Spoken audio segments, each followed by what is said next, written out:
All right, getting back in the swing of things. The head showed up. I'm gonna do a rebuild on this, cut the valve seats, inspect it, and rebuild it with new hardware Valvetrain up on the top end. So first thing is we're breaking it down.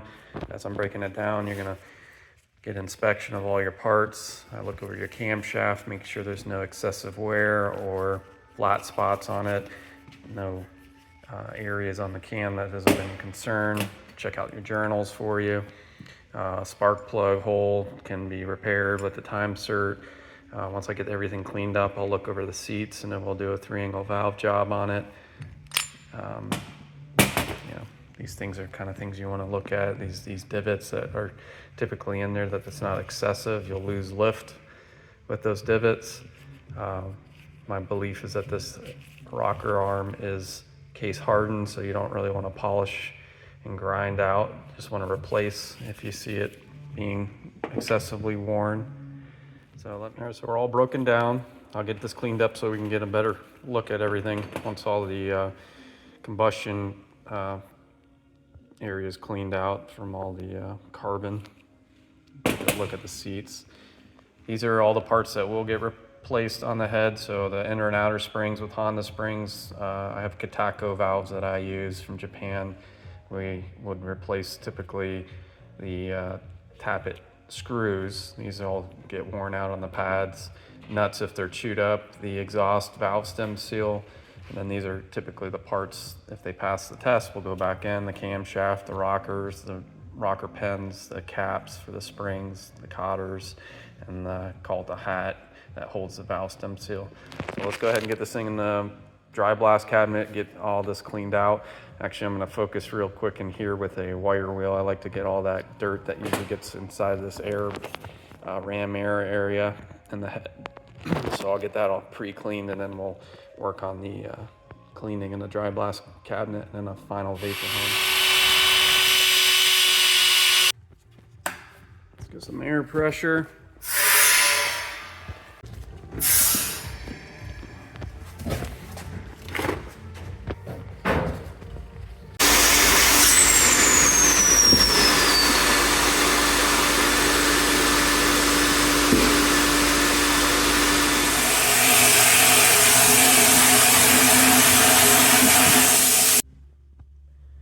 All right, so we're all clean now. Final finish was a vapor hone. Went dry blast, then the wet blast vapor hone.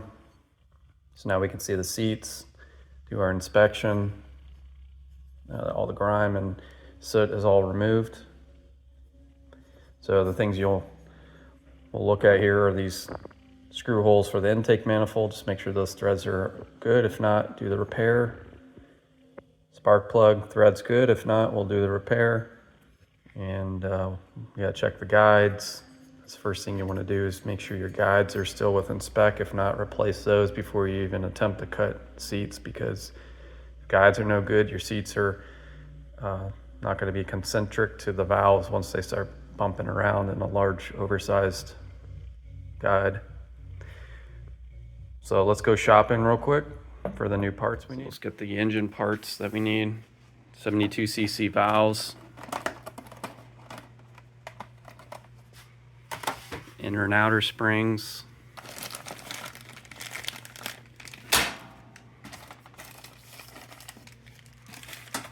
Valve stem seal. And I got the screws for the tappets that I need to get, so we'll get a couple out of this bag. If I need guides, I got the guides, exhaust guides, intake guides, seals or O-rings. If you guys need parts, I sell parts too, so I use everything that I sell. Got tons of engine stuff, all the unique little parts and pieces that you might need to go through your complete engine. Shift forks, pens, shifter shafts, kick shafts, transmission radial bearings, crank bearings, timing chains, ignition stuff, clutch, OEM clutch friction pads for both 2-disc and 3-disc setups, covers, and then again all the engine clutch springs, heavy duty, standard, chain, gears, all the hardware, special seals, special bolts, drains, plugs, magnetic drain plugs, seals, OEM dipsticks, OEM head studs, specialty parts that I make. All right, so the guides are good, so we're going to proceed with cutting the seats and the 2 other angles.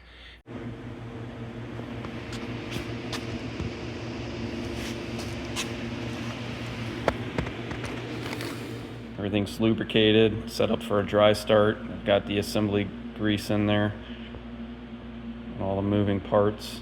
Everything's leak tested, verified to be good, and then ready to bolt on when it gets back to your mailbox. Thanks for watching.